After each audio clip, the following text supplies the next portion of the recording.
is the NDA that has come out of the House will have language to do partially what we want to have happen.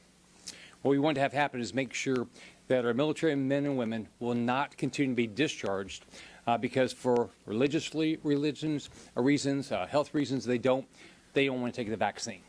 And so that's an unbelievable win for our military men and women. But let's remember, the military is about military members. We need to have all the equipment, need to have all these, but without the men and women in the military, we can't get this done. One person I want to introduce, retired Rear Admiral Pete Brown. I want to thank you for being here. We had the opportunity to work together when I was governor of Florida, and also worked in the last administration.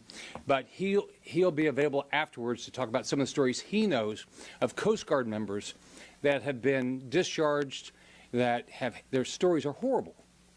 So I just want to thank you for coming up here and being willing to tell the stories of people that you know.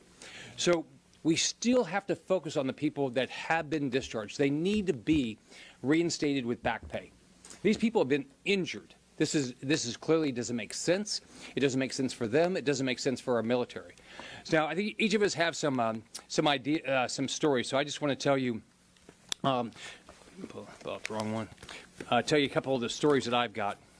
So you saw we had Hurricane Ian just recently.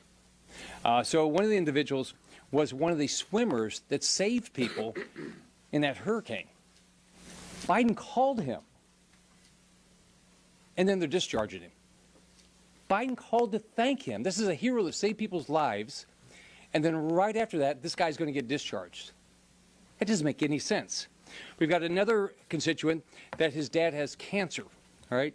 And he's trying to get a humanitarian reassignment to be closer to his dad. Only because he's not taking the vaccine, they will not allow him to do a reassignment.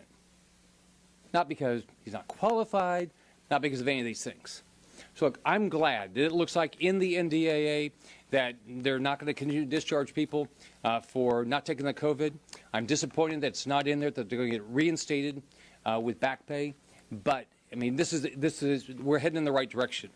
Now, the other thing I want to talk about quickly is we've got I think you should call it the Pelosi-Schumer spending bill coming up. I've been up here 4 years and I watch this. I mean, this is everything under the sun gets thrown in, and we spend unbelievable amounts of money, and guess what? We all pay higher taxes. We all see our inflation go up. This has got to stop. What we should, this Congress had the ability, I'm on budget committee, we had the ability to pass a budget. We didn't decide, made the decision not to pass a budget. Right? The Democrats made the decision not to pass a budget. So what we shouldn't be doing is passing a big Pelosi-Schumer spending bill without going through the budget process. What we ought to do is do a short-term CR sometime into the next Congress and let the next Congress do their job, pass a real budget, and then let us go through the budget. So that's what I think we need to not be continuing to do these ridiculous spending bills.